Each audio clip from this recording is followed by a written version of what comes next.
Yeah, so our eviction rate is hard on so many people. It's mostly people with children. Like 75% of evictions have a child in the home. So we're not talking about just single individuals being evicted. So we got to make sure that process is fair. And right now we have one of the fastest processes in the country. So if a landlord files an eviction, they could get an order to have someone out in 5 days. And what we're seeing is our mom and pop landlords are not the ones who are abusing this system. We have bad actors who are landlords who are abusing this system, and they're using it as a way to get more fees, more fines, and also get people out if they don't want them in their properties. So I have a bill that specifically expands that timeline from 5 days to 10 days. So that's giving people a little more time to know that they're going to have a hearing about their eviction, and maybe they're going to find the money to pay up.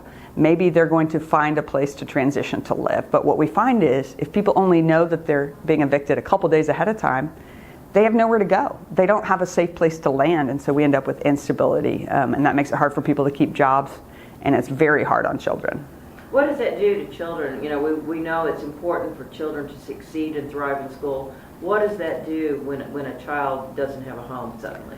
Yeah, eviction is very traumatic for children. That kind of instability is very hard on them. They cannot, it's hard on their health, and it's hard on their ability to go to school and succeed in school. So we know it has lifetime implications. One of the things I learned about eviction is not just because of poverty, it also causes poverty. So it actually compounds when someone's evicted. And that's why I filed the other bill I filed, which is about sealing our eviction records.